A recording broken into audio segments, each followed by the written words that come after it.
Assalamualaikum warahmatullahi wabarakatuh. Yang terhormat Bapak Fawaid selaku dosen pengampu mata kuliah akuntansi syariah.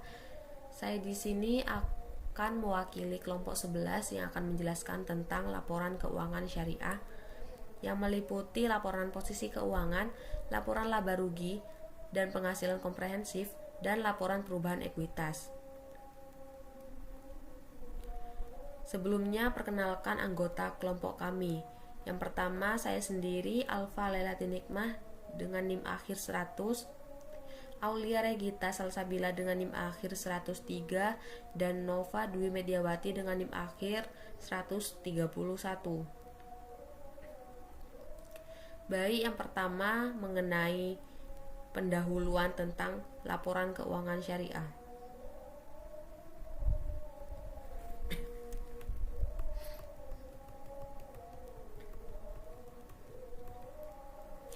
Laporan keuangan syariah menyajikan komponen laporan, struktur laporan, dan isi laporan atas transaksi-transaksi entitas syariah. Berdasarkan PSAK 101, tujuan laporan keuangan syariah menyajikan informasi akuntansi entitas syariah yang meliputi aset, liabilitas, dana syirka temporer, ekuitas, pendapatan dan beban termasuk keuntungan dan kerugian, kontribusi dan distribusi kepada pemilik dalam kapasitasnya sebagai pemilik, arus kas, dana zakat, dan dana kebajikan. Kemudian yaitu tentang laporan posisi keuangan.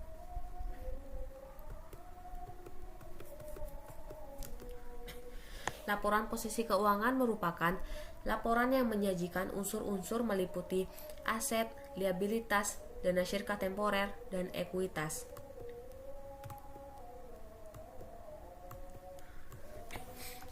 Berikut ilustrasi mengenai laporan posisi keuangan. Dalam membuat laporan posisi keuangan, yang pertama harus terdapat nama perusahaan, kemudian nama laporan, dan kemudian periode pelaporan. Dalam laporan posisi keuangan sendiri terdapat aset, liabilitas, dana syirka temporer, ekuitas.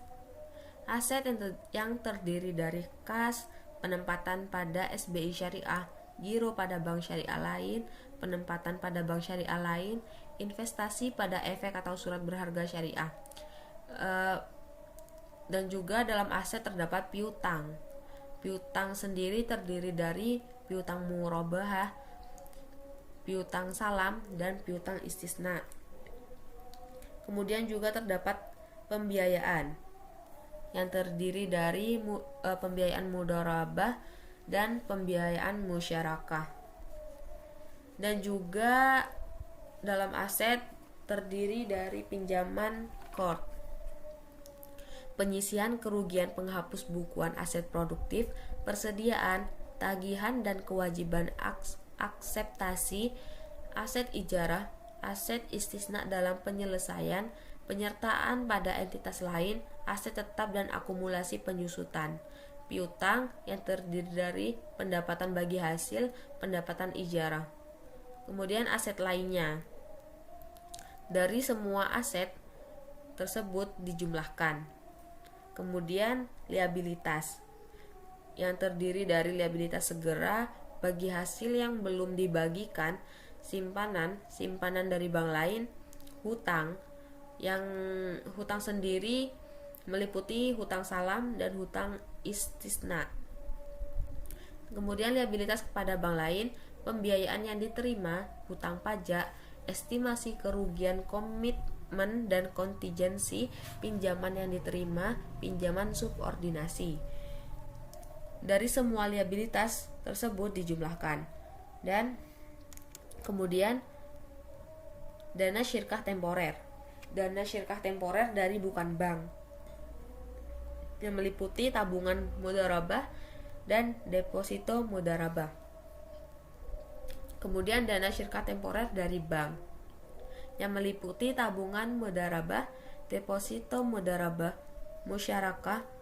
Kemudian dari dana syirkah temporer tersebut dijumlahkan. Yang terakhir yaitu ekuitas. Dalam ekuitas sendiri terdiri dari modal disetor, tambahan modal disetor, saldo laba atau rugi. Kemudian ekuitas tersebut dijumlahkan. Hasil dari liabilitas dana syirkah temporer, ekuitas kemudian dijumlahkan. Jadi jumlah kewajiban dana syirkah temporer dan ekuitas ini.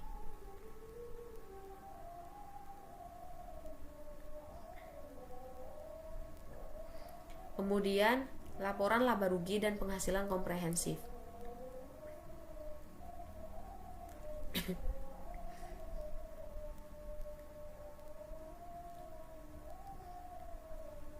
Laporan laba rugi dan penghasilan komprehensif.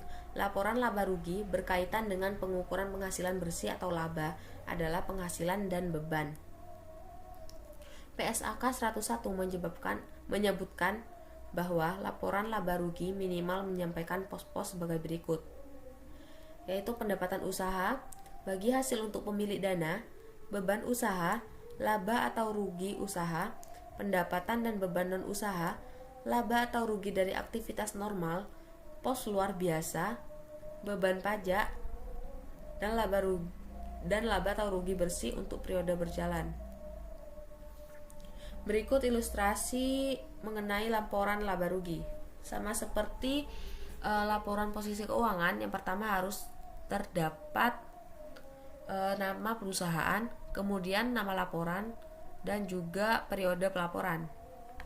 Dalam pendapatan usaha utama meliputi pendapatan dari jual beli yang terdiri dari pendapatan margin murabahah, pendapatan bersih salam paralel, pendapatan bersih istisna paralel, kemudian pendapatan dari sewa, pendapatan bersih ijarah, dan juga pendapatan dari bagi hasil yang meliputi pendapatan bagi hasil mudharabah dan juga pendapatan bagi hasil musyarakah, dan juga pendapatan usaha utama lainnya.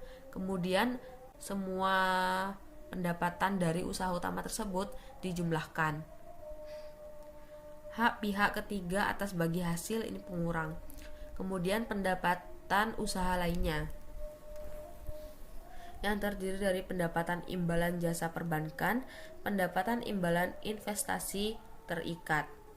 Kemudian pendapatan usaha lainnya itu dijumlahkan. Dan juga ini dalam laporan laba rugi harus ada beban usaha yang terdiri dari beban kepegawaian, beban administrasi, beban penyusutan dan amortisasi, beban usaha lain. Dari beban tersebut semuanya dijumlahkan. Dalam laba atau rugi usaha ini terdapat dari jumlah pendapatan dikurangi beban. Kemudian pendapatan dan beban non-usaha yang terdiri dari pendapatan non-usaha, beban non-usaha. Ini jumlah laba atau rugi dari aktivitas normal itu terdapat dari pendapatan non-usaha dikurangi beban non-usaha. Kemudian ada pos luar biasa. Laba atau rugi sebelum pajak dikurangi beban pajak menghasilkan laba atau rugi bersih periode berjalan. Kemudian ada saldo laba. Saldo laba awal periode, jumlah saldo laba dikurangi dividen yang dibayarkan, saldo laba akhir periode menjadi saldo laba akhir periode. Dirinci atas cadangan tujuan, cadangan umum. Kemudian menjadi saldo laba yang belum dicadangkan.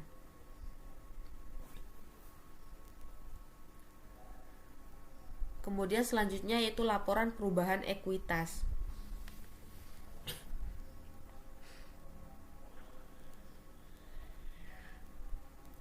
Menurut PSAK 101, laporan perubahan ekuitas berfungsi untuk menunjukkan informasi tentang yang pertama laba atau rugi bersih periode yang bersangkutan.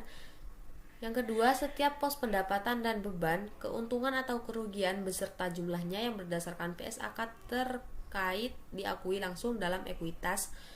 Yang ketiga, pengaruh kumulatif dari perubahan kebijakan akuntansi dan perbaikan terhadap kesalahan mendasar sebagaimana diatur dalam PSAK terkait. Yang keempat, transaksi modal dengan pemilik dan distribusi pada pemilik. Yang kelima, saldo akumulasi laba atau rugi pada awal dan akhir periode serta perubahannya. Dan yang keenam, rekonsiliasi antara nilai tercatat dari masing-masing jenis modal dan saham, agio, dan cadangan pada awal dan akhir periode yang mengungkapkan secara terpisah setiap perubahan. Sekian penjelasan dari kelompok kami, kurang lebihnya kami mohon maaf. Wassalamualaikum warahmatullahi wabarakatuh.